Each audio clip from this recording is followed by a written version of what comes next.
ഞാൻ ഇതുവരെ കണ്ടിട്ടുള്ളതിൽ വെച്ചിട്ട് ഏറ്റവും പീക്ക് ട്രാൻസ്ഫോർമേഷൻ എന്ന് പറയുന്നത് ദൃശ്യം 3-ലെ സഹദേവന്റെ ട്രാൻസ്ഫോർമേഷനാണ്. ഒന്നും പറയാനില്ല.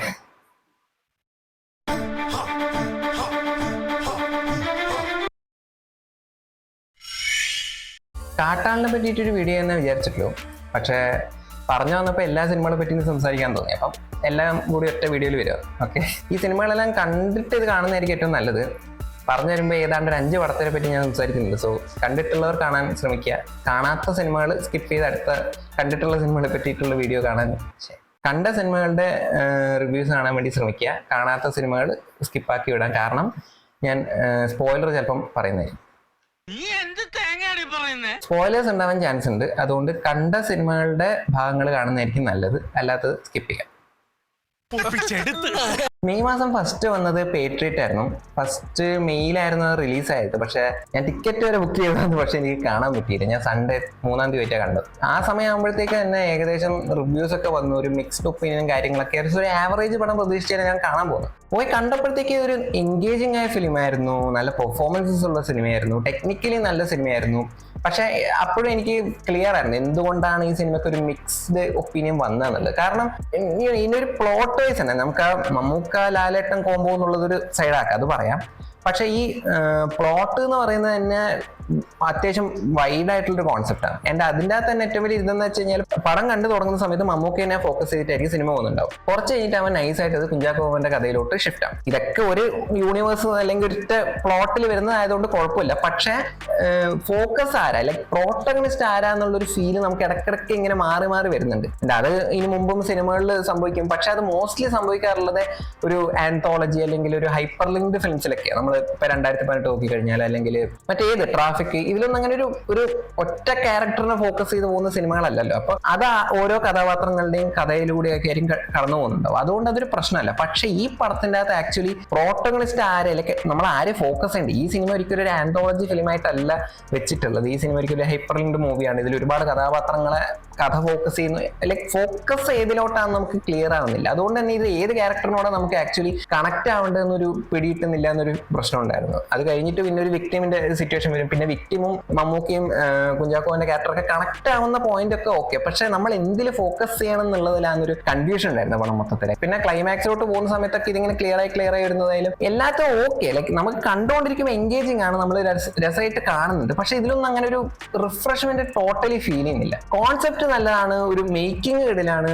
ടോട്ടലി എല്ലാം നന്നായിട്ടുണ്ട്. പക്ഷെ അതേസമയം നമുക്ക് ഒരു എന്താ പറയാ, അതേസമയം നമുക്ക് ആ ഒരു പുതിയ സാധനം കണ്ടു എന്നുള്ളൊരു ഫീലും കിട്ടുന്നുണ്ടായിരുന്നില്ല എന്നുള്ളത്. പിന്നെ നേരത്തെ പറഞ്ഞ പോലെ മമ്മൂക്ക ലാലേട്ടൻ കോംബോ വരുന്നു എന്നുള്ള സമയത്ത് തന്നെ നമുക്ക് അതിന്റെ പൊട്ടൻഷ്യൽ കുറച്ചൊന്നല്ല. ആസ് എ സ്റ്റാർ എന്ന നിലയിൽ നോക്കുമ്പോഴായാലും ആസ് എ ആക്ടർ എന്നുള്ള നിലയിൽ നോക്കുമ്പോഴായാലും ഇതിന്റെ പൊട്ടൻഷ്യൽ അതിഭീകരമാണ്. അത്രയും ഭീകരമായ ഒരു കോൺസെപ്റ്റ് അല്ലെങ്കിൽ അത്രയും ഭീകരമായ ആൾക്കാരെ കൈ കിട്ടിയിട്ട് അതിന്റെ മാക്സിമം ചെയ്തുകൊണ്ടിരിക്കുമ്പോൾ നമുക്ക് അങ്ങനെ ഒരു ഫീലിംഗ് കിട്ടുന്നുണ്ടായിരുന്നില്ല. സോ എക്സ്പെക്ടേഷന്റെ ഒരു ഇഷ്യൂ ഈ പടത്തിന് ഉണ്ടായിരുന്നെങ്കിലും അതല്ലാതെ നോക്കുമ്പോൾ ഈ പടം ഒരു കംപ്ലീറ്റ് സാറ്റിസ്ഫാക്ടറി എന്ന് പറയാൻ പറ്റാത്തൊരു സ്പേസിലാണ് ഉണ്ടായിരുന്നത്. എൻഗേജിങ് ആണ്, രസമാണ്. ഇനിയും OTT-ലൊക്കെ വന്ന വേണമെന്ന് കാണാൻ പറ്റും.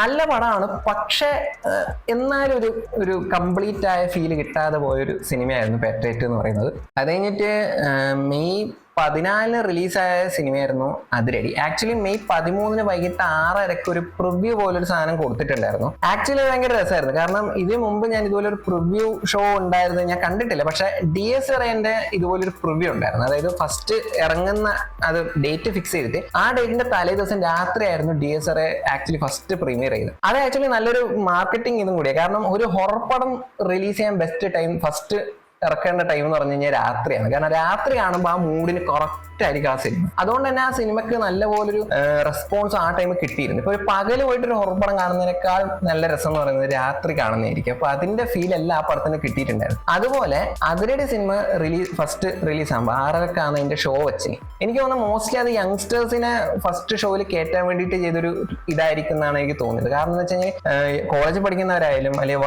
വർക്ക് ചെയ്യുന്നവരായാലും യങ്സ്റ്റേഴ്സിനെല്ലാം ആ ഒരു ടൈം കഴിയുമ്പോൾ ടൈമാകുമ്പോൾ ഒരു 6:30 ടൈമിലൊക്കെ ഈസി ആയിട്ട് പോയിട്ട് സിനിമ കണ്ടിട്ട് തിരിച്ചു വരാൻ പറ്റുന്ന ഒരു പ്രിഫർ ചെയ്യാൻ പറ്റുന്ന ഒരു ടൈമാണ്. അപ്പം ആ ടൈമിൽ കൊണ്ട് വെച്ചത് കുറെ ആൾക്കാരെ ഞാൻ കാണുന്ന സമയത്ത് എല്ലാം ഹൗസ്ഫുൾ ആയിരുന്നു, ഈസിലി ഹൗസ്ഫുൾ ആയ ഒരു സിനിമയായിരുന്നു. അതുകൊണ്ട് തന്നെ കോളേജ് പിള്ളേരുടെ കൂടെ ഇരുന്ന് കോളേജ് വൈബ്സും കാര്യങ്ങളൊക്കെ ആയിട്ടുള്ള ആ ഒരു മൂഡിലായിരുന്നാണ് ആ പടം കണ്ടത്. സോ എൻജോയ്മെന്റ് എന്ന് പറയുമ്പോൾ ആ രീതിയിൽ കിട്ടുന്നുണ്ട് എന്നുള്ളതാണ്. എല്ലാ ഒച്ചപ്പാടും ബഹളവും ഭയങ്കര മൂഡായിട്ടാണ് ആ പടം കണ്ടത്. അത് ആ സിനിമക്ക് റെസ്പോൺസ് വരുന്ന സമയത്ത് ഈവൻ നേരത്തെ പേട്രിയറ്റ് എന്ന് പറഞ്ഞ നേരത്തെ ഒരു മിക്സഡ് റെസ്പോൺസ് ഈ പടത്തിന് ഉണ്ടായിരുന്നു. പക്ഷെ ഇനീഷ്യലി നല്ലൊരു ഇത് വന്നിരുന്നു. അതിന്റെ പ്രധാന കാരണം എന്ന് പറയുന്നത് ആ മൂഡ് സെറ്റ് ചെയ്തു എന്നുള്ളതാണ്. കോളേജിൽ നടക്കുന്ന ഫെസ്റ്റിവൽ, ആ ഫെസ്റ്റിവലിൽ നടക്കുന്ന ഇഷ്യൂസ് എങ്ങനെ സോൾവ് ചെയ്തു എന്നുള്ളതാണ് കഥ. അപ്പൊ അത് കോളേജ് പിള്ളേരുടെ കൂടെ തന്നെ ഇരുന്ന് കാണുമ്പോൾ അതിന്റെ വൈബ് എന്ന് പറയുന്നത് വേറെയാണ്. അപ്പൊ കണക്ട് ആവുന്ന പോയിന്റ് എന്ന് പറയുന്നത് അതിന്റെ കോളേജ് ഫെസ്റ്റിവലും അത് കണ്ടക്ട് ചെയ്യുന്ന രീതി, അതിനിടയിൽ നടക്കുന്ന ഇഷ്യൂസ്, അതൊക്കെ പിള്ളേർക്ക് കുറച്ചുകൂടി ഈസിലി കണക്ട് ആവുന്നതായിരിക്കില്ല. അപ്പൊ നമ്മളത് കാണുമ്പോഴും ആ ഒരു ഓളത്തിൽ നല്ല രസത്തിൽ പോകുന്നു എന്നുള്ളതാണ്. പിന്നെ സിനിമ മാത്രമായിട്ട് നോക്കുകയാണെങ്കിൽ പെർഫോമൻസ് വൈസ് ബേസിൽ ജോസഫിന്റെ പെർഫോമൻസ് ഒന്നായിരുന്നു. മറ്റ് ആർട്ടിസ്റ്റുകളുടെ പെർഫോമൻസ് വിനീത് ശ്രീനിവാസൻ ആയിട്ട് തന്നെയാണ് ആ പടത്തിൽ വന്നിരുന്നത്. ഷാൻമുർ റഹ്മാൻ ആയിട്ട് തന്നെയാണ് ആ പടത്തിൽ വന്നിരുന്നത്. എല്ലാവരും നല്ല രസമായിരുന്നു. പക്ഷെ പടം മൊത്തത്തിൽ എനിക്ക് ഏറ്റവും കൂടുതൽ ഇഷ്ടപ്പെട്ട പെർഫോമൻസ് എന്ന് പറയുന്നത് ടൊവിനോ തോമസിന്റെ ആയിരുന്നു. സ്ലാങ് വൈസ് ലൈക്ക് ആ ട്രിവാൻഡ്രം സ്ലാങ് വൈസ് ആയാലും ആ ക്യാരക്ടർ വൈസ് ആയാലും എനിക്ക് എന്തോ മൊത്തത്തിൽ ഭയങ്കരമായിട്ട് ഇഷ്ടപ്പെട്ട ടൊവിനോന്റെ പെർഫോമൻസ് ആയിരുന്നു. എനിക്ക് ഭയങ്കരമായിട്ട് ഇഷ്ടപ്പെട്ടു. അതും ആ ടൊവിനോന്റെ ക്യാരക്ടറിന് കുറച്ചും കൂടി ഡെപ്ത് കൊടുക്കുന്നത് ക്ലൈമാക്സിലൊക്കെ ആവുന്ന സമയത്ത് ആ അമ്മയായിട്ടുള്ള ഇമോഷൻ, അമ്മ പുതപ്പേ സോങ് തിയേറ്ററിൽ ഒന്നും പറയാല്ലേ, കിടിലായിരുന്നു. തിയേറ്റർ എക്സ്പീരിയൻസ് അമ്മ പുതപ്പേന്റെ കിടിലായിരുന്നു. അപ്പൊ പക്ഷെ അതേ സമയത്ത് ഒരു ഇഷ്യൂ ഉണ്ടായിരുന്നു വെച്ച് കഴിഞ്ഞാൽ ഞാൻ ആദ്യം വിചാരിച്ച തിയേറ്ററിന്റെ ഇഷ്യൂ ആയിരുന്നു. കാരണം ഓഡിയോ അത്ര ക്ലിയർ ആയിരുന്നില്ല, ലിറിക്സ് ഒന്നും അത്ര വ്യക്തമായിരുന്നില്ല, ചില സമയത്ത് ഡയലോഗ് അത്ര വ്യക്തമായിരുന്നില്ല. ഞാൻ ആദ്യം വിചാരിച്ചത് തിയേറ്ററിന്റെ ഇഷ്യൂ ആയിരിക്കും, അതിന്റെ സിസ്റ്റത്തിന്റെ പ്രശ്നമായിരിക്കും. പക്ഷെ അല്ല, സിനിമേന്റെ സൗണ്ട് മിക്സിൽ എന്തോ അങ്ങനത്തെ പ്രശ്നം ഉണ്ടായിരുന്നു. പല റിവ്യൂസിലൊക്കെ ഞാനത് കണ്ടിട്ടുണ്ട്. ഉണ്ണി വ്ലോഗ്സിന്റെ റിവ്യൂസിലെല്ലാം ഞാനത് കണ്ടിട്ടുണ്ട്. മിക്സിംഗ് അത്ര ശരിയായിട്ടില്ല, ഡയലോഗ്സ് ചിലത് കേൾക്കുന്നത് ക്ലിയർ ആയിട്ടില്ല, പാട്ടും അത്ര വരികളൊന്നും ക്ലിയർ ആയിരുന്നില്ല. അമ്മ പുതപ്പ് ഞാൻ ഇപ്പം വന്നിട്ട് ഒന്നുകൂടി ഇരുന്ന് കേൾക്കുമ്പോൾ അത് ഭയങ്കര വൈബായിരുന്നു. കാരണം അത് തിയേറ്ററിൽ അതിന്റെ ഒരു ഫീലേ വേറെയായിരുന്നു. അത് നന്നായിട്ട് വർക്കായ ഒരു പാട്ടായിരുന്നു. മൊത്തത്തിൽ അതിരടി എന്ന് പറയുന്നത് ഒരു കംപ്ലീറ്റ് ആയ ഒരു സിനിമ. ഞാൻ പേട്രിയറ്റിൽ പറഞ്ഞ പോലെ തന്നെ കംപ്ലീറ്റ് അല്ല, പക്ഷെ അപ്പോഴും ഒരുപാട് നല്ല ഇമോഷൻസ് ഉള്ള തിയേറ്റർ മെറ്റീരിയൽ ആയിട്ടുള്ള, തിയേറ്ററിൽ തന്നെ പോയിട്ട് നല്ലപോലെ എൻജോയ് ചെയ്യാൻ പറ്റുന്ന രീതിയിലൊരു സിനിമയായിട്ടാണ് തോന്നിയത്. ഒരു നൈസ് പടമായിരുന്നു അതിരടി. പിന്നീട് പറയാനുള്ളത് നടിപ്പിൻ നായകന്റെ കംബാക്ക് ആണ്. ഒന്ന് ആലോചിച്ച് വെക്കറ, 13 വർഷത്തെ ഇടവേളയ്ക്ക് ശേഷം ഞാൻ ആക്ച്വലി 2 പടാന്ന് മുമ്പ് സൂര്യന്റെ കണ്ടിട്ടുള്ളത്. ആദ്യം കാണുന്ന സിനിമ എന്ന് പറയുന്നത് ഈട്ടി, എതിർക്കും തുനിന്തവൻ എന്ന് പറഞ്ഞിട്ടുള്ള സിനിമയായിരുന്നു. അത് കഴിഞ്ഞിട്ട് കണ്ടത് റെട്രോ ആയിരുന്നു. റെട്രോന്റെ ഫസ്റ്റ് ഹാഫ് നല്ല രസമായിട്ട് ഒരു ഗാങ്സ്റ്റർ ഡ്രാമ ആ സെറ്റപ്പിൽ നല്ല ഭംഗിയായിട്ട് പൊക്കോണ്ടിരിക്കുകയാണ്. സെക്കൻഡ് ഹാഫിൽ എത്തിയപ്പോൾ എന്താ സംഭവിച്ചതെന്ന് എനിക്ക് ഇപ്പോഴും പിടിയില്ല. ഞാൻ ഒരു വീഡിയോ ഒക്കെ ഇട്ടിട്ടുണ്ട്, എന്തായാലും ആവട്ടെ. അപ്പം അത് കഴിഞ്ഞിട്ട് കറുപ്പ് ആക്ച്വലി റെട്രോ വെച്ച് കമ്പയർ ചെയ്യുമ്പോൾ റെട്രോയിൽ കുറെ കൂടി കണ്ടന്റ് ഉണ്ടായിരുന്നെങ്കിലും കറുപ്പിന്റെ അകത്തെ ആ ഒരു നോൺസെൻസ് കോൺസെപ്റ്റ് റെട്രോയിൽ വന്നില്ല എന്നുള്ളത്. അതായത് ഞാൻ നേരത്തെ പറഞ്ഞ പോലെ റെട്രോന്റെ തുടക്കം എന്നാണ് ഒരു ഗാങ്സ്റ്റർ ഡ്രാമയായിരുന്നു. ഗാങ്സ്റ്റർ ഡ്രാമയായിട്ട് പോയ പടം ഏതാണ്ട് അതുപോലെ തന്നെ അങ്ങനെ പോയിട്ട് ക്ലൈമാക്സിൽ കറക്റ്റ് ഒരു മീറ്ററിൽ നിർത്തിയിരുന്നെങ്കിൽ കുഴപ്പമില്ല. ഇത് സെക്കൻഡ് ഹാഫ് തുടങ്ങുന്ന പോയിന്റ് തൊട്ട് പതുക്കെ അത് പൊളിറ്റിക്സിലോട്ട് കടക്കും. പിന്നെ റൊമാൻസിന്റെ കാര്യം, അവിടെ എങ്ങനെയെങ്കിലും ഒരു ബ്രേക്കപ്പ് കണ്ടുപിടിച്ചിട്ട് വേണം നമുക്ക് അതിന്റെ ബാക്കി കൊണ്ടുപോകാൻ എന്നുള്ള രീതിയിൽ ഒട്ടും അത്ര ഒരു ഓർഗാനിക് ആയിട്ട് സംഭവിച്ച പോലെ, നാച്ചുറലി സംഭവിച്ച പോലെ ഫീൽ ചെയ്യാത്ത പോലെയാണ് ആ സെക്കൻഡ് ഹാഫ് പോയിട്ടുണ്ടാവുക. ഈവൻ ദോ കറുപ്പിൽ പോലും സെക്കൻഡ് ഹാഫിൽ ഇഷ്യൂ ഉണ്ട്. ഫസ്റ്റ് ഹാഫിൽ തന്നെ മെയിൻ ഇമോഷണൽ കണക്ഷൻ ഉള്ള സ്റ്റോറി മൊത്തം തീർത്തിട്ട് സെക്കൻഡ് ഹാഫ് മൊത്തം ഒരു പ്ലഷർ ട്രിപ്പ് പോയ പോലെ ഒരു ഫീലാണ്. അങ്ങനെ ഒരു ഇമോഷണൽ കണക്ഷൻ സെക്കൻഡ് ഹാഫിൽ ഫീൽ ചെയ്യില്ല, കാരണം എല്ലാം അവിടെ കൊണ്ട് തീർത്ത്. ഫസ്റ്റ് ഹാഫിൽ തീർത്ത് സെക്കൻഡ് ഹാഫിൽ അങ്ങനെ ഒന്നും തോന്നില്ല, പക്ഷെ ഒരു രസത്തിൽ പോകും. ആൻഡ് എസ്പെഷ്യലി ആ പടത്തിന്റെ ട്രെയിലർ തൊട്ട് ആ പടത്തിന്റെ അനൗൺസ്മെന്റ് ടൈം തൊട്ടേ നമ്മൾ വേറൊന്നും പ്രതീക്ഷിക്കുന്നില്ല. നമ്മൾ ആ സിനിമയിൽ ഒരു കൊമേഴ്ഷ്യൽ പാക്കേജ് ഫൺ പടം എന്നുള്ളതേ ഉള്ളൂ. അത് തന്നെയാണ് ആ പടം ഡെലിവർ ചെയ്തത്. അതുകൊണ്ടാണ് ഞാൻ നോ നോൺസെൻസ് എന്ന് പറയുന്നത്. കാരണം വേറൊന്നും ആവാൻ ആ പടം ശ്രമിച്ചിട്ടില്ല. ആ പടത്തിന് എന്താണോ ഉദ്ദേശിക്കുന്നത് അത് തന്നെ ആ പടം ഡെലിവർ ചെയ്തു. അതുകൊണ്ട് അത് ജസ്റ്റ് ചുമ്മാ ഫണ്ണായിട്ടിരുന്ന് കാണാൻ പറ്റുന്ന, വിഷ്വലി നല്ല രസത്തിൽ എടുത്തു വെച്ചിട്ടില്ല. എനിക്ക് അതിന്റെ വിഷ്വൽ ടോണും അതിന്റെ VFX, കറുപ്പൻ കുതിരയിൽ വരുന്ന ആ ഒരു സംഭവമൊക്കെ ഇമാജിൻ ചെയ്ത രീതിയൊക്കെ ഗംഭീരമായിരുന്നു. എനിക്ക് നല്ലപോലെ വർക്കായ ഒരു സിനിമയാണ്. ഞാൻ ആക്ച്വലി ആ പടം കാണാൻ പോയത് സായി ഭയങ്കറിന്റെ മ്യൂസിക്കിന് വേണ്ടിയിട്ട് തന്നെ. എനിക്ക് ആ ഗോഡ് മോഡ് സോങ് തിയേറ്ററിൽ കാണുന്നുണ്ടായിരുന്നു, അതിന് വേണ്ടിയിട്ട് തന്നെ പോയതാണ്. അത് അടക്കം ചേർത്ത് ആ പടം മൊത്തം നല്ല വൈബായിരുന്നു, നല്ല രസമായിരുന്നു. വേറൊന്നും ആ പടത്തിൽ അങ്ങനെ ഇതായിട്ട് പറയാനില്ല. ഗംഭീര പെർഫോമൻസ്, ലൈക്ക് ക്ലൈമാക്സിൽ സൂര്യന്റെ ഒരു സാധനം വരുന്നുണ്ട്, അത് കിടിലാണ്. പക്ഷെ സൂര്യക്ക് ടെക്നിക്കലി ഇതൊരു കേക്ക് പോക്ക് പരിപാടിയാണ്, ഈസി ആയിട്ട് ചെയ്യാൻ പറ്റുന്ന ഒരു പരിപാടിയുള്ളൂ. ഈ പടത്തിലെ മറ്റേ ഏത് ആക്ടറിന്റെ പെർഫോമൻസ് എടുത്ത് നോക്കിയാലും അവിടെ ഇപ്പൊ ഇന്ദ്രൻസിന്റെ പെർഫോമൻസ് ഒക്കെ എടുത്തു, നമ്മൾ അതിലും കൂടിയ ഡോസ് പെർഫോമൻസ് ഇന്ദ്രൻസിന്റെ ഓൾറെഡി കണ്ടിട്ടുള്ളത്. അതുകൊണ്ട് ഇതൊന്നും അങ്ങനെ വലിയ സംഭവം ഒന്നും പറയാൻ പറ്റില്ല. അതൊക്കെ അവർക്ക് ചെയ്യാൻ പറ്റുന്ന പരിപാടികൾ എല്ലാവരും ചെയ്തിട്ടുണ്ട്. പക്ഷെ എല്ലാം നല്ല ഭംഗിയായിട്ട് വന്നിട്ടുണ്ട്. അത് കൊമേഴ്ഷ്യലി വർക്കാവുന്ന രീതിയിൽ ഫണ്ണായിട്ട് കാണാൻ പറ്റുന്ന ഒരു നൈസ് പടമായിട്ട് അത് വന്നിട്ടുണ്ടായിരുന്നു. സോ നേരത്തെ പറഞ്ഞ ഒരു നോൺസെൻസ് മൂവി നല്ല ഫണ്ണായിട്ട് ഇരുന്ന് കണ്ടു എന്നുള്ളതാണ്. സിനിമ വൈസ് നോക്കുന്ന സമയത്ത് പെർഫെക്റ്റ് ആണെന്ന് വെച്ചാൽ അല്ല, അതിൽ ഒരുപാട് ലോജിക്കലി കുറച്ചും കൂടി, ഞാൻ ലോജിക്കലി എന്ന് പറയുമ്പോൾ ഒരിക്കലും ഒരു എന്താ പറയാ നമ്മുടെ റിയലിസ്റ്റിക് ലോജിക് എന്നുള്ളതല്ല. ഒരു ദൈവം പ്രത്യക്ഷപ്പെടുന്ന സിനിമ എന്ന് പറയുന്ന പോയിന്റിൽ ആ റിയലിസം ഒക്കെ പോയി. പക്ഷെ അപ്പോഴും അതിന് ആ കഥയ്ക്കുള്ളിൽ കുറച്ചുകൂടി ലോജിക്കായിട്ട് ചെയ്യാൻ പറ്റും. അതിപ്പം കൃത്യമായിട്ട് പറയാന്ന് വെച്ച് കഴിഞ്ഞാൽ റൂൾസ് സെറ്റ് ചെയ്യുന്ന രീതിയൊക്കെയാണ്. ഇപ്പം ദൈവമായിട്ട് കാണുമ്പോൾ അതേസമയം ടെറിട്ടറി വെക്കുന്നു എന്നുള്ളത് ഒരു കൾച്ചറൽ സാധനമാണ്. കാരണം ഇപ്പം നമ്മളെ കൾച്ചറൽ വൈസ് ഇപ്പൊ തെയ്യമോ അല്ലെങ്കിൽ അങ്ങനെ ഓരോ കാര്യങ്ങൾ വരുന്ന പോലെ തന്നെ മുത്തപ്പൻ ഓരോ ദൈവത്തിന്റെ ഐതിഹ്യവും കാര്യങ്ങളൊക്കെ ഉണ്ട്. അപ്പം കറുപ്പൻ എന്ന് പറയുന്നത് തമിഴ്നാട്ടിലൊരു ദൈവം എന്നുള്ള രീതിയിൽ ആ എല്ലൈ സാമി ഓരോ ടെറിട്ടറി ബേസ്ഡ് ആയിട്ടാണ് ദൈവങ്ങളെ അവിടെ ഇപ്പൊ കറുപ്പൻ എന്ന് പറയുമ്പോൾ ആ ഒരു ദൈവത്തിന് ആ രീതിയിൽ കൾച്ചറലി വെച്ചിട്ടുണ്ടാവും. അപ്പൊ തമിഴ്നാട്ടിൽ അതിനൊരു എക്സ്ക്യൂസ് എക്സ്ട്രാ പറയേണ്ട കാര്യമില്ല. എല്ലൈ സാമി എന്ന് പറഞ്ഞ് കറുപ്പൻ ഇങ്ങനെയെന്ന് പറഞ്ഞു കഴിഞ്ഞാൽ അത് ഓക്കെ കഴിഞ്ഞു, കാരണം ഓൾറെഡി അവിടെയുള്ളവർക്ക് എല്ലാവർക്കും അറിയാം. പക്ഷെ കേരളത്തോട്ട് വരുമ്പോഴത്തേക്ക് അതെങ്ങനെയാ ഇപ്പൊ ദൈവത്തിന് ടെറിട്ടറി വെക്കുക? കാരണം നമ്മളുടെ കൾച്ചറി ബേസിസിലായിട്ട് വരുന്നൊരു സാധനം അല്ലല്ലോ. അപ്പൊ പെട്ടെന്ന് കേൾക്കുമ്പോൾ നമുക്ക് അങ്ങനെ ഇതാവണമെന്നില്ല, സിങ്ക് ആവണമെന്നില്ല. അതുകൊണ്ടാണ് ദൈവത്തിന് ഇങ്ങനെ ടെറിട്ടറി, ദൈവത്തിന് എല്ലായിടത്തും ശക്തി കണ്ടല്ലേ, ദൈവം എല്ലാം സർവശക്തനാവേണ്ടതല്ലേ, അതെങ്ങനെ ടെറിട്ടറി ബേസ്ഡ് ആവുന്നു എന്നുള്ളൊരു ചോദ്യം വരുന്നത് അവിടെ. പക്ഷെ ഐതിഹ്യം വൈസ് അങ്ങനെയാണ്. അപ്പൊ പിന്നെ നമുക്കൊന്നും ചെയ്യാൻ പറ്റില്ലല്ലോ. അങ്ങനെ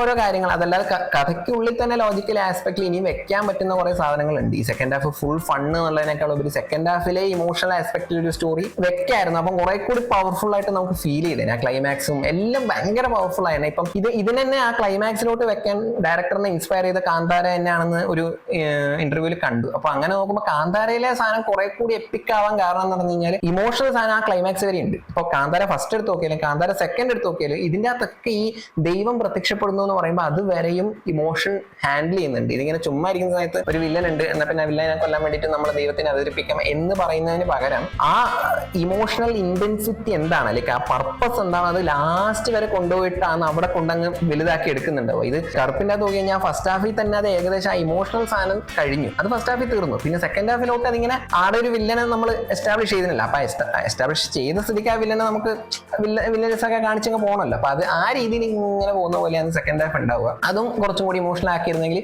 ഭയങ്കര സംഭവമാണ്. പക്ഷെ അത്രയും പോയില്ലെങ്കിൽ പോലും നേരത്തെ പറഞ്ഞ പോലെ ഒരു ഫൺ എൻജോയബിൾ മൂവി ആയിട്ട് തന്നെയാണ് കറുപ്പ വന്നിട്ടുള്ളത്. That was nice. ഒരു നല്ല തിയേറ്റർ വാച്ച് ആയിട്ട് തന്നെ തോന്നിയ ഒരു സിനിമയാണ്. ഇനി ആണ് അല്ല ഇനി എന്തായിരുന്നു കറുപ്പിന് മുന്നേ ദൃശ്യം അല്ല കഴിപ്പ്. ഇനി ദൃശ്യം 3 ആണ് അത് കഴിഞ്ഞ് കണ്ടത്. 24-ാം തീയതി ഞായറാഴ്ച ഞാൻ കണ്ടത്. 21-ന് എന്തോ തോന്നുന്നത് റിലീസായത്. ആ ടൈം ആകുമ്പോൾ തന്നെ ഇതിനും ഒരു മിക്സ്, ഇത് ഈ മാസം മൊത്തം മിക്സ്ഡ് ഒപ്പീനിയന്റെ കാലമാണെന്ന് തോന്നുന്നു. മൊത്തത്തിൽ ഒരു മിക്സ്ഡ് ഒപ്പീനിയൻ ആയിരുന്നു. ദൃശ്യം 3 ഒരു മിക്സ്ഡ് ഒപ്പീനിയൻ ആയിരുന്നു. അതിന്റെ പ്രധാന കാരണം എന്ന് പറഞ്ഞു കഴിഞ്ഞാൽ ഫസ്റ്റ് പാർട്ടും സെക്കൻഡ് പാർട്ടും കണ്ടതിന്റെ ഒരു ഫീല് വെച്ച് നോക്കുമ്പോൾ തേർഡ് പാർട്ടിന് ആ ഒരു ഹൈ കൊടുക്കാൻ സാധിച്ചില്ല എന്നുള്ളതാണ്. ഈവൻ ദോ ഡയറക്ടർ പറഞ്ഞിട്ടുണ്ട് ഇത് ഒരു ജോർജ് കുട്ടിയുടെയും കുടുംബത്തിന്റെയും മാനസിക വ്യാപാരങ്ങൾ, അവരുടെ ടെൻഷൻ, അവരുടെ ക്യാരക്ടർ ആർക്ക് ബേസ് ചെയ്തിട്ടുള്ള ഒരു കഥയാണെന്ന് മുമ്പേ പറഞ്ഞിട്ടുണ്ടെങ്കിലും അൾട്ടിമേറ്റ്ലി നമ്മളെ ആ ഒരു എന്താ പറയാ ആ ഒരു ലെഗസി അല്ലെങ്കിൽ ആ ഒരു ഫ്രാഞ്ചൈസിയിൽ നിന്ന് നമ്മൾ എക്സ്പെക്ട് ചെയ്യുന്ന ഒരു ഹൈ ഉണ്ടല്ലോ, അപ്പൊ അത്രയും കയറിയില്ല എന്ന നിലയിൽ ആ സിനിമയെ പറ്റി ഒരു ക്രിറ്റിസിസം വെക്കുന്നുണ്ട്. ഒരു മിക്സ്ഡ് ഒപ്പീനിയൻ അപ്പോഴും വരുന്നുണ്ട്. എന്നാലും പടം ഹിറ്റാണ്, നല്ലപോലെ കയറിയിട്ടുണ്ട്. പേഴ്സണലി കണ്ടപ്പോൾ എനിക്ക് വർക്കായി, പടം ഇഷ്ടപ്പെട്ടു. പക്ഷെ എനിക്ക് തോന്നുന്നു ഈ പടത്തിന് ഉണ്ടായ ഇഷ്യൂ എന്ന് പറയുന്നത് കാലങ്ങളായിട്ട് ഒരു ഫ്രാഞ്ചൈസി ആക്കാനോ അല്ലെങ്കിൽ ഒരു കണ്ടിന്യൂവേഷൻ, ഒരു സീക്വൽ, അതിന് ശേഷം ഒരു ട്രിലജി പോലെയോ അല്ലെങ്കിൽ എങ്ങനെയോ ഒരു അടുത്ത പാർട്ട് എടുക്കണമെന്ന് ആദ്യമേ വിചാരിക്കാതെ ഒരു സിംഗിൾ ഫിലിം, ഒരു ഒറ്റ പടം എടുക്കാന്ന് പറഞ്ഞിട്ട് ഒരു ഫസ്റ്റ് പടം എടുത്ത് വെച്ച് പിന്നെ അതിന്റെ ആ ഒരു ഹിറ്റ് സ്റ്റാറ്റസും ഒക്കെ കണ്ട് പോസിബിലിറ്റി ലൈക്ക് ഈ പടത്തിന്റെ ഒരു സീക്വൽ വന്നാൽ എങ്ങനെ ഇരിക്കും എന്നുള്ള ആ ക്യൂരിയോസിറ്റിയുടെ പുറത്ത് എടുത്തിട്ടുള്ള എല്ലാ സിനിമകൾക്കും സംഭവിച്ചിട്ടുള്ള കാര്യങ്ങൾ തന്നെയാണ് ദൃശ്യത്തിനും അല്ലെങ്കിൽ ദൃശ്യം ഫ്രാഞ്ചൈസിക്കും സംഭവിച്ചിട്ടുള്ളതെന്നാണ് എനിക്ക് പേഴ്സണലി തോന്നിയിട്ടുള്ളത്. ഇപ്പം അങ്ങനെ വന്ന സിനിമകൾ എടുത്തു നോക്കാം. ഇപ്പം കിരീടം, ചെങ്കോലുണ്ട്, കഴിഞ്ഞിട്ട് Nadodikkattu, Pattanapravesham, Akkare Akkare, in Harihar Nagar, two Harihar Nagar, in ghost house inn, ഏതെടുത്ത് നോക്കിയാലും റാഞ്ചറ സ്പീക്കിംഗ്, മാനർമത്ത് സ്പീക്കിംഗ്, ഏതെടുത്ത് നോക്കിയാലും ഇങ്ങനത്തെ ഒരു വേരിയേഷൻ ഉണ്ടാവും. മുമ്പ് എന്താണോ തുടങ്ങിയത് ആ തുടങ്ങിയ പോലെ ആയിരിക്കില്ല അതിന്റെ അടുത്ത പാർട്ട്. കാരണം അവർ ആ കണ്ടിന്യൂവേഷൻ ഉദ്ദേശിച്ചിട്ടല്ല അത് തുടങ്ങിയത്. ആ കഥ നമുക്ക് കംപ്ലീറ്റ് ചെയ്യാനൊക്കെ ഒരു സീക്വൽ വേണം എന്നുള്ളതുകൊണ്ടല്ല.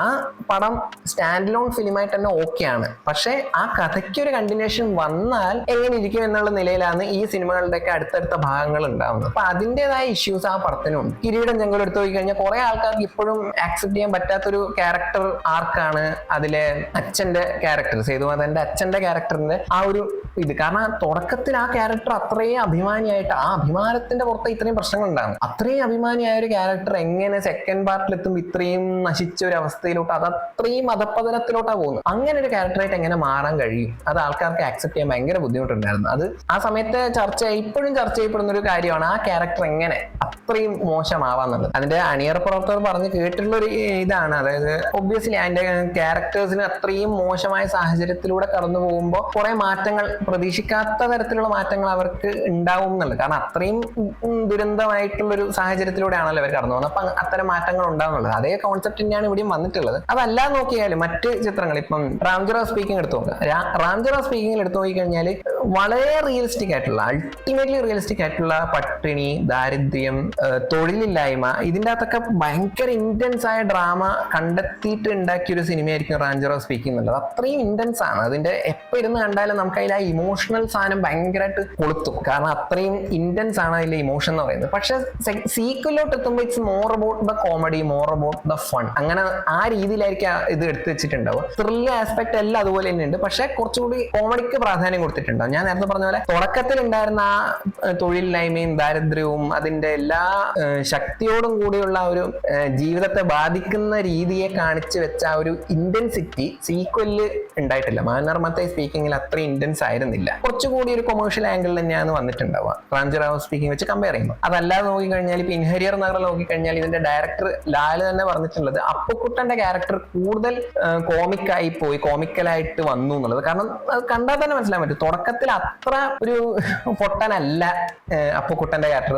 അബദ്ധങ്ങൾ പറ്റുന്ന ചില്ലറ അമളിയും കാര്യങ്ങളൊക്കെ പറ്റുന്ന ഒരു സാധാരണ ക്യാരക്ടറായിരുന്നു അപ്പുക്കുട്ടന്റെ. കോമഡി ഉണ്ട്, പക്ഷെ സീക്വലും അത് കഴിഞ്ഞ് ഇൻഗോസ്റ്റ് ഹൗസ് എന്നിലോട്ട് നോക്കി കഴിഞ്ഞാൽ ഭയങ്കരമായിട്ട് അപ്പുക്കുട്ടൻ മണ്ടത്തരം പറയുന്ന പോലെ അങ്ങനെ ഒരു എക്സ്ട്രീമിലോട്ട് പോകുന്ന കാണാൻ പറ്റും. ഈവൻ ദോ ഇതെല്ലാം വർക്കായതാണ്, ഈ പടങ്ങളെല്ലാം നമുക്ക് ഒരുപോലെ ഇഷ്ടപ്പെട്ട സിനിമകളാണ്, നല്ലപോലെ ചിരിച്ച സിനിമകളാണെങ്കിൽ പോലും ആ കഥാപാത്രത്തെ എടുത്തു നോക്കി കഴിഞ്ഞാൽ നമുക്ക് അത്രയും ഭയങ്കരമായിട്ടുള്ളൊരു ഡ്രാസ്റ്റിക് ചേഞ്ച് നമുക്ക് കാണാൻ പറ്റും. അതുപോലെ തന്നെ നോക്കുമ്പോൾ ദൃശ്യം 3 സംഭവിച്ചത് ഇത് തന്നെയാണെന്നാണ് എനിക്ക് തോന്നുന്നത്. അതായത് ഒരു സീക്വലോ അല്ലെ അതിന്റെ അടുത്ത പാർട്ടോ വരുന്നുള്ള ഒരു പ്രതീക്ഷ ഇല്ലാതെ ഫസ്റ്റ് പാർട്ട് ഇറക്കിയ സിനിമ തന്നെയാണ്. അത് കംപ്ലീറ്റ് ആയതാണ് ടെക്നിക്കലി. കാരണം അതുകൊണ്ട് തന്നെയാണ് ഒരു ക്ലോഷറിന് വേണ്ടിയിട്ട് ഗീതാ പ്രഭാകറെല്ലാം ഒരുമിച്ച് നിന്നിട്ട് ഇവരെ ജോർജ് കുട്ടി വന്നിട്ട് അതിന്റെ വീട്ടിൽ അതിഥി കയറി വന്നു അറിയാണ്ട് തല്ലിക്കൊണ്ടുപോയി മാപ്പാക്കണം, വീട്ടിൽ അതിഥി കയറി വന്നതിന്റെ കാര്യങ്ങളൊക്കെ സംസാരിക്കുന്ന ആ ക്ലൈമാക്സ് ഉണ്ടല്ലോ, അത് ആക്ച്വലി ആ ഒരു എൻഡ്, ഒരു ക്ലോഷർ കൊടുക്കാൻ വേണ്ടിയിട്ടുള്ള ഒരു സീനാണ് അത്. അതോടുകൂടി അത് കഴിഞ്ഞു, ആ കഥ അവിടെ കഴിയേണ്ടതാണ്.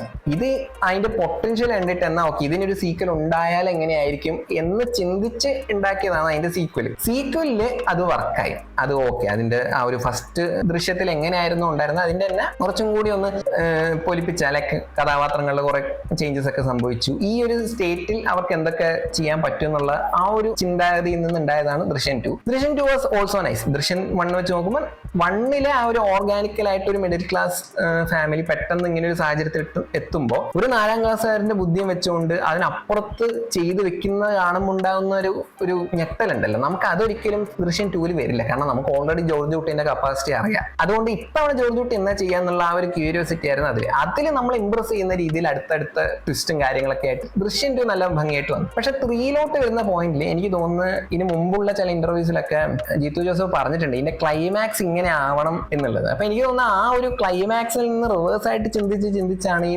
പടം ബിൽഡ് ചെയ്തതെന്ന് പലപ്പോഴും തോന്നുന്നുണ്ട്. കാരണം കുറെ ആസ്പെക്ട്സ് ഒന്നും അങ്ങ് സിങ്ക് ആവുന്നില്ല. ഫസ്റ്റ് പാർട്ട് തൊട്ടേ കുറെ ലോജിക്കൽ ആസ്പെക്ട്സ് ഇങ്ങനെ നല്ല ഭംഗിയായിട്ട് സെറ്റ് ചെയ്ത് അതിന്റെ ഒരു അടുത്ത പാർട്ട് എന്നുള്ള നിലയിൽ അത്രയും ലോജിക്കലായിട്ട് തോന്നുന്നില്ല ഈ സിനിമ. കാരണം ലൈക്ക് ലൂപ്പ് ഹോൾസ് നമുക്ക് ചിന്തിക്കുമല്ലോ, നമ്മൾ പടത്തിൽ നിന്നുകൊണ്ട് തന്നെ ഓക്കെ ഇങ്ങനെ ചെയ്യാലോ അങ്ങനെ ചെയ്യാലോ നമ്മളിങ്ങനെ ചിന്തിക്കുമല്ലോ. അപ്പൊ അങ്ങനെ ചിന്തിക്കുന്ന ഒരു പോയിന്റിൽ ഫസ്റ്റ് പാർട്ടിൽ ഉണ്ടായിരുന്ന ഇഷ്യൂസിനേക്കാൾ കൂടുതലായിരുന്നു സെക്കൻഡ് പാർട്ട്, അത് കഴിഞ്ഞ് തേർഡ് പാർട്ട്. അത് എടുത്തു പറയുന്നുണ്ട്. സെക്കൻഡ് പാർട്ടിലൊക്കെ ഭാഗ്യം കൊണ്ട് എന്നുള്ള ഒരു എലിമെന്റ് നല്ലതായിട്ട് സെക്കൻഡ് പാർട്ടിൽ ആക്ച്വലി ഭാഗ്യം കൊണ്ടാണ് ജോർജ് കുട്ടി ഇതായെന്നുള്ളത് ഒരു ക്രിറ്റിസിസം പോലെയൊക്കെ വന്നിട്ടുണ്ടായിരുന്നു. എനിക്ക് തോന്നുന്നു അതിന്റെ പേരാന്ന് തോന്നുന്നു തേർഡ് പാർട്ടിൽ ഇടക്കിടക്കേ പറയുന്നത് ഭാഗ്യം കൊണ്ടാ. ആ തിയേറ്ററിൽ ഇരുന്ന് കാണുമ്പോൾ എനിക്ക് ഇങ്ങനെ ചിരി വരുന്നുണ്ട്. എനിവേ അത് കഴിഞ്ഞിട്ട് പോകുന്ന സമയത്ത് തേർഡ് പാർട്ടിലോട്ട് എത്തുന്ന സമയത്ത് ഇത് കൂടുതലായിട്ട് ഭാഗ്യത്തിലോട്ട് റിലേ ചെയ്യുന്ന പോലെ തോന്നുന്നുണ്ട്. കാരണം അൾട്ടിമേറ്റ്ലി ഇത് ജോർജ് കുട്ടീന്റെ ബുദ്ധിയാണല്ലോ. പക്ഷെ എന്നാലും കുറച്ചും കൂടി അതിനെ ബ്രില്യന്റ് ആക്കാറുണ്ട്. ജോർജ് കുട്ടീനെ ഒരു ഫൈറ്റ് ചെയ്ത് അതിനെ ഡീൽ ചെയ്യുന്നതിനേക്കാൾ ഉപരി അത് കുറച്ചും കൂടി ജോർജ് കുട്ടി കുറച്ചുകൂടി പ്രിപ്പയർഡ് ആയിരുന്നു ആയിരുന്നു എന്നുള്ള രീതിയിൽ തന്നെ. കാരണം സെക്കൻഡ് പാർട്ടിയിൽ തന്നെ നമ്മൾ എസ്റ്റാബ്ലിഷ്ഡ് ആയ ഒരു കാര്യമാണ്, ഒരു സാഹചര്യത്തിൽ പെട്ട് കഴിഞ്ഞാൽ ആ പോയിന്റ് തൊട്ട് എങ്ങനെ ഇത് എസ്കേപ്പ് ആവാം എന്നുള്ള ഒരു ബ്രില്യൻസ് ഭീകരമായിട്ട് ജോർജ് കുട്ടിക്ക് ഉണ്ട് എന്നുള്ളത്. അപ്പൊ അതിന് വേണ്ട പ്രിപ്പറേഷൻ സെറ്റ് ചെയ്യും. അൾട്ടിമേറ്റ്ലി ജോർജ് കുട്ടിക്ക് ഇനി മുന്നിൽ ഒരു പുതിയ പ്രശ്നമല്ല, ഓൾറെഡി എക്സിസ്റ്റ് ചെയ്യുന്ന പ്രശ്നത്തിന്റെ ബാക്കിയാണ്. അപ്പൊ പിന്നെ ഇതിന് വേണ്ട പ്രിപ്പറേഷൻ ജോർജ് കുട്ടി മുന്നേ എടുക്കേണ്ടത്. എന്തുകൊണ്ട് എടുത്തില്ല എന്നുള്ളത്, മനുഷ്യനല്ലേ അങ്ങനെയൊക്കെ പറ്റും എന്നുള്ള ഒരു എക്സ്ക്യൂസ് ആണ് ഈ പടം മുന്നോട്ട് വെക്കുന്നത്. പക്ഷെ ജോർജ് കുട്ടി എന്നൊരു കഥാപാത്രത്തെ അത്രയും ഇഷ്ടപ്പെടുന്ന ആൾക്കാർക്ക് പെട്ടെന്ന് അങ്ങനെ ആ ഒരു എക്സ്ക്യൂസ് അങ്ങ് ദഹിക്കണമെന്നില്ല. അതുകൊണ്ടായിരിക്കാം മേജർലി ഈ ഒരു പടത്തിന് ഒരു മിക്സ്ഡ് ഒപ്പീനിയൻ വന്നത്. പക്ഷെ അപ്പോഴും പെർഫോമൻസസ് വൈസ് ഒന്നും ആരും നെഗറ്റീവ് പറഞ്ഞായിട്ട് ഞാൻ കേട്ടില്ല. ആക്ച്വലി പെർഫോമൻസസിനൊക്കെ എല്ലാവരും നല്ല അഭിപ്രായം പറഞ്ഞിരുന്നു, എല്ലാവരും നല്ല പെർഫോമൻസ് ഉണ്ടായിരുന്നു. എനിക്കും പേഴ്സണലി എല്ലാം വളരെ നന്നായിട്ട് വർക്കായിരുന്നു. സീൻ ബൈ സീനിലൊക്കെ ഒരുപാട് നല്ല സീക്വൻസ്, എല്ലാവരുടെയും പെർഫോമൻസ് വൈസ്. ഇപ്പം ലാലേട്ടൻ തന്നെ ആബ്സെന്റ് മൈൻഡഡ് ആണെന്ന് പറയുന്ന പോയിന്റിലൊക്കെ ഉള്ള ലാലേട്ടൻ സാധനമൊക്കെ മാനറിസവും എല്ലാം എനിക്ക് ഭയങ്കരമായിട്ട് ഇഷ്ടപ്പെട്ടു. ഞാൻ നല്ലപോലെ എൻജോയ് ചെയ്തൊരു പോർഷൻസ് ആണ്. ആ ഒരു ഫസ്റ്റ് ഹാഫ് ഒക്കെ ഇച്ചിരി മന്ദം പോകുന്നു എന്ന് പറയുമ്പോൾ പോലെ എനിക്ക് പേഴ്സണലി ഞാൻ നന്നായിട്ട് എൻജോയ് ചെയ്തതാണ് ആ പോർഷനൊക്കെ. സോ ടോട്ടലി നോക്കുന്ന സമയത്ത് ദൃശ്യം 3 ഒരു മിക്സ്ഡ് ഒപ്പീനിയൻ ആണെങ്കിൽ പേഴ്സണലി എനിക്ക് വർക്കായ സിനിമയാണ്. ബട്ട് കുറച്ചും കൂടി ആ ഒരു എന്താ പറയാ, ആ 1ഉം 2ഉം ഒക്കെ തന്ന ആ ഒരു ലെവൽ ഹൈ കിട്ടിയിരുന്നെങ്കിൽ ഇതൊരു ഭീകരപടമായിരുന്നു. ആ ഒരു സാധനം കിട്ടിയില്ല എന്നുള്ളൊരു ഇതുണ്ട്. ഇനിയാണ് കാട്ടാളൻ. ഓക്കെ, നമുക്ക് പറ്റുന്ന ഓരോ അബദ്ധങ്ങളിൽ നിന്നും നമ്മൾ മനസ്സിലാക്കേണ്ട ചില പാഠങ്ങൾ ഉണ്ടെന്ന് പൊതുവെ പറയാറുണ്ട്. കാട്ടാളൻ കണ്ടതിലൂടെ ഞാൻ മനസ്സിലാക്കിയ ഒരു വലിയ പാഠമാണ് ട്രസ്റ്റ് യുവർ ഇൻസ്റ്റിങ്സ് എന്നുള്ളത്. അതായത് ഞാൻ കാട്ടാളൻ സിനിമേന്റെ അനൗൺസ്മെന്റ് തൊട്ട് ഫോളോ ചെയ്യുന്നുണ്ട്, കാണുന്നുണ്ട്. ഇത് നമ്മൾ സോഷ്യൽ മീഡിയ ഉപയോഗിക്കുമ്പോൾ ഒബിയസ്ലി കാണുമല്ലോ. അനൗൺസ്മെന്റിൽ പെപ്പെ ചുരുട്ടും വലിച്ചുകൊണ്ട് ഇങ്ങനെ ഇരിക്കുന്ന ആ ഫോട്ടോ കണ്ടപ്പം തൊട്ടേ എനിക്ക് ഒരു പ്രതീക്ഷയില്ല. അത് കഴിഞ്ഞിട്ട് അതിന്റെ അടുത്തടുത്ത അപ്ഡേറ്റിലൊക്കെ ഇന്ന ക്യാരക്ടേഴ്സ് ഉണ്ട്, ഇന്ന കാസ്റ്റ് ഉണ്ട്, കാസ്റ്റിങ്ങിനെ വലുതായി വന്നുകൊണ്ടിരിക്കുകയാണ്. മാർക്കോലെ കാസ്റ്റിംഗ് ഇതിൻ്റെ അകത്തുണ്ട്, പക്ഷെ മാർക്കോ യൂണിവേഴ്സ് എന്ന് പറയുന്നുണ്ട്. അങ്ങനെയാണെങ്കിൽ ഇത് യൂണിവേഴ്സ് ആകുമോ അല്ലയോ എന്ന് പറഞ്ഞിട്ട് അങ്ങനെ ഒരു ക്യൂരിയോസിറ്റി, ഇതെല്ലാം ഇങ്ങനെ ബിൽഡ് ചെയ്ത് വരുമ്പോഴൊന്നും എനിക്കൊരു ഹോപ്പും ഇല്ല, ഹൈപ്പും ഇല്ല. ഇതിങ്ങനെ പൊക്കോണ്ടിരിക്കുക. പോട്ടെ, ട്രെയിലർ വന്നു. അതിന് മുന്നേ ഒരു ആനേനെ പെപ്പെ ഇങ്ങനെ ചാടിക്കേറി വന്ന് കൊല്ലുന്ന ഒരു മസ്തകത്തിലടിച്ച് കൊല്ലുന്ന ഒരു ഇതൊക്കെ ടീസർ പോലെ ഗ്ലിംസ് പോലൊക്കെ ഇട്ടിട്ടുണ്ട്. ഓക്കെ, എനിക്ക് അതിലും വലിയ ഇംപ്രസ്ഡ് ഒന്നും പറയാനൊന്നുമില്ല. ട്രെയിലർ വന്നു, അതും ഒട്ടും ഇംപ്രസ്ഡ് ആയിരുന്നില്ല. പിന്നെ എന്തിന് ഞാൻ കണ്ടു എന്ന് ചോദിച്ചു കഴിഞ്ഞാൽ, ഈ പടം 2 മണിക്കൂറേ ഉള്ളൂ. ഫസ്റ്റ് ഡേ തന്നെ 6:15 ഷോ ഉണ്ടെന്ന് കണ്ട സമയത്ത് ഒരു അതിമോഹം. കാര്യം എന്ന് വെച്ച് കഴിഞ്ഞാൽ അധിക സിനിമകളൊന്നും ആ ടൈമിൽ കിട്ടൂല. അതിന്റെ പ്രധാനമാണ് ഈ പടം അങ്ങനെ കിട്ടാൻ കാരണം എന്ന് വെച്ച് കഴിഞ്ഞാൽ 2 മണിക്കൂറേ ഉള്ളൂ. 2 മണിക്കൂറൊക്കെ ടൈം ഷെഡ്യൂൾ കിട്ടിക്കഴിഞ്ഞാൽ തിയേറ്ററുകാരെ എങ്ങനെ ഒരു 5 ഷോക്ക് ഇടും. അപ്പൊ ഒരു 6:15 ഷോ കിട്ടും എങ്ങനെ വരും. പക്ഷെ എന്തോ ഫസ്റ്റ് തന്നെ ഒരു പടം കാണാനുള്ള വകുപ്പുണ്ടെന്ന് അറിഞ്ഞപ്പോ എന്നാ പിന്നെ പോയി കണ്ടു കളയാം. ആ ഷോ ആ ടൈമിൽ കിട്ടൂല. ഞാൻ നേരത്തെ പറഞ്ഞത് അതിരടിയുടെ കാര്യത്തിൽ എളുപ്പം ഫസ്റ്റ് തന്നെ പോയി കാണാൻ പറ്റുന്നത് ആ ടൈമിങ് അങ്ങനെ കിട്ടുന്നുണ്ട്. അത് കുറച്ച് അങ്ങോട്ട് ലേറ്റ് ആയി കഴിഞ്ഞാൽ പിന്നെ കുറെ ലേറ്റ് ആവും. ഇങ്ങോട്ടാണെങ്കിൽ ആ ടൈമിൽ ഇറങ്ങാൻ പറ്റില്ല. അപ്പൊ അങ്ങനെ നോക്കിയപ്പോ ഓക്കെ, ഒരു കംഫർട്ടബിൾ ടൈമിൽ ഈ പടം ഉണ്ടല്ലോ, എന്നാ പിന്നെ പോയി കണ്ടു കളയാം എന്നൊരാഗ്രഹം തോന്നി. വേണ്ടായിരുന്നു. അത് എസ്പെഷ്യലി എനിക്ക് ഏറ്റവും കൂടുതൽ അതിന് ദേഷ്യം എന്ന് വെച്ച് കഴിഞ്ഞാൽ, അത് കഴിഞ്ഞിട്ട് ബ്ലാസ്റ്റ് എന്ന് പറഞ്ഞൊരു നല്ല പടം ഇറങ്ങി. ഞാൻ ഇത്രയും പടം കണ്ടുകൊണ്ട് ഇനി അത് പോയി കാണാനുള്ള ഇതില്ല, ബഡ്ജറ്റ് ഇല്ല. അതുകൊണ്ട് ഇത് കാട്ടാളം കണ്ടില്ല, ഞാൻ നേരെ ബ്ലാസ്റ്റ് പോയി കണ്ടു പണ്ടാറടക്കം. എനിക്ക് അത് മിസ്സായി. അതാണ് എൻ്റെ ഒരു എനിവേ. കാട്ടാളൻ സിനിമയെ പറ്റി പറയുകയാണെങ്കിൽ എല്ലാവരും ഭയങ്കര എഫേർട്ട് ഇട്ടൊരു സിനിമയാണെന്നുള്ളത് പടം കണ്ടു തുടങ്ങുന്ന. അതും ഞാൻ ഭയങ്കര ഇംപ്രസ്ഡ് ആയെന്ന് വെച്ച് കഴിഞ്ഞാൽ, ഫസ്റ്റ് തന്നെ ഒരു AI ചെയ്തതോ AI ജനറേറ്റഡ് ആയതോ അല്ലാത്തതോ ഒരു ആനിമേറ്റഡ് ആയിട്ടുള്ള പിക്ചേഴ്സ് വെച്ച് ഫസ്റ്റ് തന്നെ പെപ്പേനെയും അവരുടെ മുമ്പ് ചെയ്തിരുന്നതൊക്കെ ആയിട്ടുള്ള ഒരു ലൈഫിന്റെ ജേർണി പോലെ ചെറിയൊരു പോർഷൻ ഇങ്ങനെ കാണിച്ചു പോകുന്നു. ഞാൻ ആ പോയിന്റിൽ ഭയങ്കരമായിട്ട് ഇംപ്രസ്ഡ് ആയത്.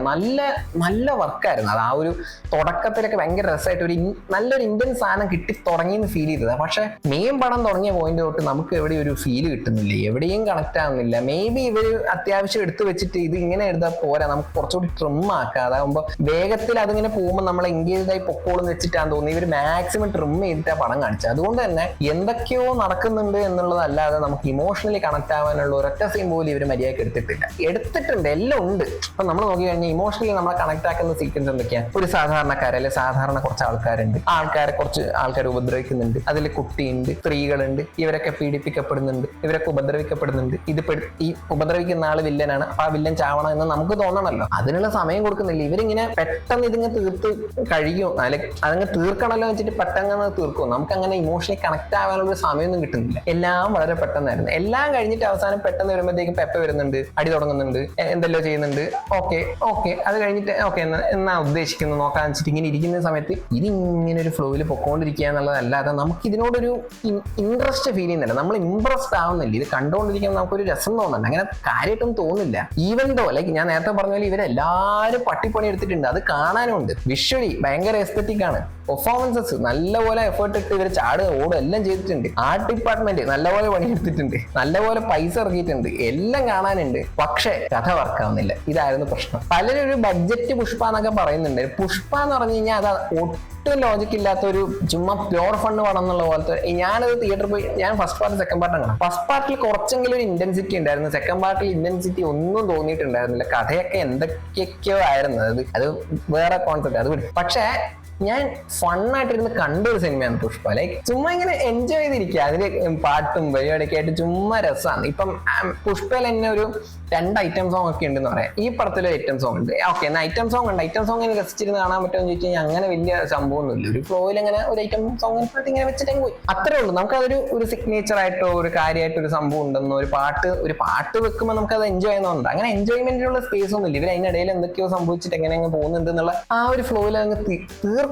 എല്ലാം ഇങ്ങനെ എടുത്ത് തീർക്കുന്ന ഒരു ഫീലാണ്. അല്ലാണ്ട് അത് നമുക്ക് അതൊന്ന് സെറ്റ് ചെയ്ത് എസ്റ്റാബ്ലിഷ് ചെയ്ത് നമുക്കത് ഫീൽ ചെയ്യാനുള്ള ഒരു സമയം കൊടുക്കാൻ അവരാരും മെനക്കിടുന്നില്ല. പടയെന്ന് പറഞ്ഞാൽ തീർന്ന പോലെ ഇപ്പൊ, അതായത് ഇത്രയും എഫേർട്ട് ഇട്ട് അതൊന്നും അങ്ങ് സ്ക്രീനിൽ കാണാത്തൊരു ഫീലായി പോയി എന്നുള്ളതാണ് ഇതിലെ ഹൈലൈറ്റ് എന്ന് പറഞ്ഞു കഴിഞ്ഞാൽ പെപ്പയുടെ ചിരിയാണ്. ഓരോ സിറ്റുവേഷൻ വരുമ്പോൾ പെപ്പ ഇങ്ങനെ നോക്കി ചിരിക്കും. അപ്പം എന്തോ ഉണ്ട്, ടെസ്റ്റ് എന്തോ ഉണ്ട് എന്നുള്ളതിന്റെ ഒരു ചിരി ഇങ്ങനെ നോക്കി ചിരിക്കുന്നുണ്ട്. ഞാനിങ്ങനെ റിപ്പീറ്റേറ്റീവ് ആയിട്ട് ഇങ്ങനെ ചിരി കണ്ടുകൊണ്ടിരിക്കുന്ന സമയത്ത് ഇതിപ്പോ എന്നാ ഉദ്ദേശിക്കുന്നത്, ഇതുകൊണ്ടെന്ന് വേറെ വല്ല അർത്ഥമുണ്ട്, ഇത് തന്നെയാണോ അർത്ഥം? കാരണം ഇത് റിപ്പീറ്റേറ്റീവായി വന്നുകൊണ്ടിരുന്ന ഒരു പോയിന്റ് എത്തുമ്പോൾ നല്ല ക്രിഞ്ച് അടിക്കാൻ തുടങ്ങിയിട്ടുണ്ട്. പടം തുടങ്ങിയ സമയം തൊട്ടേ ഓരോ ക്യാരക്ടേഴ്സ് ചെയ്യുന്ന ഓരോ കാര്യങ്ങളും നമുക്ക് അങ്ങനെയൊന്നും വലുതായിട്ട് വർക്കാവുന്നില്ല. അപ്പം നമുക്കൊരു ഇന്റൻസിറ്റി ഫീൽ ചെയ്ത് എന്നിട്ടൊരു ട്വിസ്റ്റ് സംഭവിച്ച് എന്നിട്ട് ആ പോയിന്റിൽ നമ്മൾ പെപ്പ ചിരിക്കുമ്പോഴാണ് നമുക്ക് അങ്ങനെ ഒരു ആവേശമൊക്കെ തോന്നുന്നത്. തുടക്കത്തിലൊക്കെ ഓക്കെ, ഒരു പോയിന്റ് അടുത്തൊരു ട്വിസ്റ്റ് വരുന്നു, ഓക്കെ. പിന്നെ ഇടക്കിടക്ക് പെപ്പ ചിരിക്കുമ്പോൾ ഓക്കെ ട്വിസ്റ്റ് വന്നിട്ടുണ്ട്, അതാണ് കേട്ടോ. അപ്പൊ പെപ്പ ചിരിച്ചിട്ടുണ്ട്, ട്വിസ്റ്റ് വന്നിട്ടുണ്ട്. ഈ ഒരു അവസ്ഥയാണ്, നമുക്കൊന്നും അങ്ങ് ഫീൽ ചെയ്യുന്നില്ല. പിന്നെ പറയാനാണെങ്കിൽ അൾട്ടിമേറ്റ്ലി ഇതൊരു ആക്ഷൻ പടമാണ്. ആക്ഷൻ സെറ്റ് പീസസ് ആയിട്ട് ഇവർ ചെയ്തതിൽ ഭയങ്കര സംഭവമായിട്ട് തോന്നിയത് ഇതിന് മുമ്പ് ഇതേ പ്രൊഡക്ഷൻ ഹൗസ് മുമ്പ് ചെയ്തിട്ടുള്ളത് മാർക്കോയാണ്. മാർക്കോയിൽ ഏറ്റവും ഒരു ഭയങ്കരമായിട്ട് നന്നായിട്ട് വർക്ക് ചെയ്തൊരു ആക്ഷൻ സെറ്റ് പീസ് എന്ന് പറയുന്നത് ആ ഒരു സ്റ്റെയർ കേസ് ഫൈറ്റ്. ബാക്കിയുള്ളതൊക്കെ ഒരു ഫൈറ്റ് നല്ല ഭംഗിയായിട്ട് ചെയ്തു. പിന്നെ ഉള്ളത് ഭയങ്കര വയലന്റ് ആയിട്ടുള്ള ആക്ഷൻ സീക്വൻസ് എന്നുള്ളത് ഒഴിച്ചു നിർത്തിയാൽ ആക്ഷനിൽ ഒരു എന്താ പറയുക ഒരു ബെഞ്ച് മാർക്ക് എന്നൊക്കെ പറയാൻ പേഴ്സണലി തോന്നിയിട്ടുള്ള ഒരു സെറ്റ് പീസ് എന്ന് പറയുന്നത് ആ ഒരു സ്റ്റെയർ കേസ് ഫൈറ്റ് ആണ്. അതുപോലെ എനിക്ക് ഭയങ്കരമായിട്ട് അപ്രീഷിയേറ്റ് ചെയ്യേണ്ട ഒരു സാധനമായിട്ട് പേഴ്സണലി തോന്നിയൊരു സാധനമാണ് കാട്ടാളനിലെ ആ ബോട്ട് ഫൈറ്റ്സിലെ ഒരു പോയിന്റ് ഇങ്ങനെ തുടങ്ങി പിന്നെ പുറത്തുനിന്ന് തുടങ്ങി അതൊരു സിംഗിൾ ഷോട്ട് പോലെ ഫീൽ ചെയ്യുന്ന രീതിയിൽ അത് മേക്ക് ചെയ്തിട്ടുണ്ടാവും. അത് നല്ല എഫേർട്ടാണ്. അത് അത്ര എളുപ്പമല്ല, അത്രയും ഇങ്ങനത്തെ ഒരു സാധനം എടുക്കുക എന്ന് പറഞ്ഞു കഴിഞ്ഞാൽ. അപ്പൊ അതെങ്ങനെ എടുത്ത് വന്നിട്ട് അത് നന്നായിട്ട് ചെയ്തിട്ടുണ്ട്. അത് കാണാനും ഉണ്ട് നന്നായിട്ട്. പക്ഷെ നമുക്കങ്ങനെ തോന്നണ്ട ഒരു എടുത്ത് വെച്ച, കാരണം അത് അങ്ങനെ ഒരു സാധനം തോന്നുന്നത് അതിന് തൊട്ട് മുമ്പ് ഉണ്ടാകുന്ന ഒരു ഇമോഷണൽ ബിൽഡപ്പാണ്. ഇതിനൊരു നീഡുണ്ട്, നെസസിറ്റി ഉണ്ട്, നമുക്ക് തോന്നുന്ന പോയിന്റിലാണ് നമുക്കത് ആ ഒരു സാധനം നല്ല ഡെലിവറി ആയി. ഓക്കെ, നായകൻ രക്ഷപ്പെട്ടു, ഫൈറ്റ് ചെയ്ത് നായകൻ ജയിച്ചു എന്നൊക്കെ പറയുമ്പോൾ നമുക്കൊരു ഫീൽ കിട്ടണമെങ്കിൽ അതിന് മുന്നോടിയായിട്ടുള്ള ഒരു ഇമോഷണൽ ബിൽഡപ്പുമാണ്. ഇവരതൊക്കെ വിട്ടുപോയി എന്നുള്ളത്. ഓരോ പോയിന്റിൽ എത്തുമ്പോൾ നമുക്ക് ആ ഇമോഷണൽ സാധനം ഫീൽ ചെയ്യുന്നില്ല. ഇവരെ ആരൊക്കെ ഹോസ്പിറ്റലിൽ കിടക്കുന്നുണ്ട്, എന്തെങ്കിലുമൊക്കെ ആവുമായിരിക്കും, നായകനൊക്കെ ഉള്ളതല്ലേ, എന്തെങ്കിലും ചെയ്യായിരിക്കും. എന്നിട്ട് അവരെല്ലാവർക്കും എന്തൊക്കെയോ പറ്റുന്നു, ഓക്കെ, അപ്പൊ നായകൻ തിരിച്ചു വന്നാൽ ഇനി പ്രതികാരമായിരിക്കുമല്ലോ. നമുക്ക് ഇങ്ങനെ തോന്നുള്ളൂ. അല്ലാണ്ട് ആ കഥക്കുള്ളിലോട്ട് വന്ന് നമ്മൾ അതിൽ അയ്യോ സങ്കടം തോന്നുകയോ അതിലെ അയ്യോ ഇങ്ങനെയൊക്കെ ആയല്ലോ നായകൻ തിരിച്ചു വരണം അങ്ങനത്തെ ഒരു ഫീല് നമുക്ക് കിട്ടുന്നില്ല. അതാണ് ആ പടത്തിന്റെ ഒരു മേജർ ഫ്ലോ എന്ന് പറയുന്നത്. അപ്പോൾ മൊത്തത്തിൽ പറയുകയാണെങ്കിൽ നല്ലപോലെ പരിശ്രമിച്ച എന്നാൽ അങ്ങ് ഏക്കാതെ പോയൊരു സിനിമയാണ് കാട്ടാളൻ. സത്യം പറഞ്ഞാൽ അത് നന്നായിരുന്നെങ്കിൽ ഒരു യൂണിവേഴ്സ് എന്ന നിലയിൽ യൂണിവേഴ്സിന്റെ കാര്യം പറയാതിരിക്കുക. കാരണം ഒന്ന് ആലോചിച്ച് നോക്കണേ, 2 ജഗദീഷ്, 2 കബീർ ദുഹാൻ സിംഗ്, പിന്നെ നമ്മുടെ മാർക്കോലെ കൈവെട്ടി അൻവർ ഇല്ലേ, എനിക്ക് ആ സീനെ ആലോചിക്കുമ്പോൾ ശരി. എനിവേ ആ അൻവർ അടക്കി ഈ പടത്തിലുണ്ട്. 2 കോയെന്ന് ഒരു തവണയൊക്കെ പറയും, ഇത് എത്ര കോയമാർ. അപ്പൊ ഇത്രയും കോയമാരുള്ള ഒരു യൂണിവേഴ്സ് എങ്ങനെയാണ് ഇവര് സെറ്റ് ചെയ്യാൻ പോകുന്ന ഒരു പിടിയില്ല കേട്ടോ. കിങ് ആൻഡ് കമ്മീഷണറെക്കാളും അതപ്പതിച്ചൊരു യൂണിവേഴ്സ്. അങ്ങനെ മെയ് മാസം അവസാനിച്ചു. ഇതുവരെ കണ്ട സിനിമയിലൊന്നും പ്രതീക്ഷ തെറ്റിച്ചു എന്ന് എനിക്ക് പേഴ്സണലി തോന്നിയിട്ടില്ല. ഈവൻ ദോ ദൃശ്യം 3ക്ക് അങ്ങനെ ഒരു മിക്സ്ഡ് ഒപ്പീനിയൻ വന്നപ്പോൾ പോലും ദൃശ്യം 3 എന്ന് പറയുന്ന പോയിന്റ് തൊട്ടേ എനിക്ക് അതിനോട് അങ്ങനെ വലിയൊരു ഹൈപ്പ് ഉണ്ടായിരുന്നില്ല. കാരണം എന്ന് വെച്ച് കഴിഞ്ഞാൽ ഒരു പോയിന്റ് കഴിഞ്ഞത് ഇങ്ങനെ വലിക്കുന്നതിനനുസരിച്ച് അതിന്റെ ഒരു വീര്യം കുറയും. ഒബ്വിയസ്ലി സംഭവിക്കും. ഞാൻ നേരത്തെ പറഞ്ഞ പോലെ ഒരുപാട് സിനിമകൾക്ക് സംഭവിക്കുന്ന ചില കാര്യങ്ങളാണ്.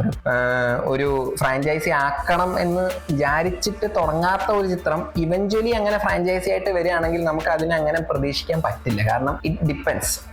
ഭയങ്കര ബുദ്ധിമുട്ടാണ് അതിനങ്ങനെ പൊലിപ്പിച്ചെടുക്കുക എന്നൊക്കെ പറയുന്നത്. അപ്പം അങ്ങനെ നോക്കുമ്പോൾ ടോട്ടലി എനിക്ക് ഞാൻ ഈ മെയ് മാസത്തിൽ കണ്ട 5 സിനിമകളിലും ഞാൻ വിചാരിച്ച റേഞ്ച് വെച്ച് നോക്കുമ്പോൾ ഞാൻ സാറ്റിസ്ഫൈഡ് ആയ രീതിയിൽ തന്നെയാണ് ഇതുവരെയുള്ള സിനിമകളൊക്കെ ഞാൻ കണ്ടിട്ടുള്ളത്. എനിക്ക് പേഴ്സണലി എല്ലാം സാറ്റിസ്ഫൈഡ് ആയിട്ട് തന്നെ തോന്നിയിട്ടുള്ളത്. ഈവൻ ദോ കാട്ടാളൻ ഉണ്ടെങ്കിലും ഞാൻ അതൊരു നല്ല സിനിമയാവുമെന്ന് പ്രതീക്ഷിച്ചില്ല. അപ്പം കറക്റ്റ് അല്ലേ അല്ലേ? എനിവേ പറയാൻ വന്നത് എന്തായാലും ഓക്കെ. എനിവേ ജൂണിൽ വരാൻ പോകുന്ന സിനിമകളൊക്കെ നല്ല സിനിമകളാവട്ടെ, പ്രതീക്ഷയ്ക്കപ്പുറം ഭംഗിയായിട്ട് വരട്ടെ എന്ന് ആഗ്രഹിച്ചുകൊണ്ട് ബൈ.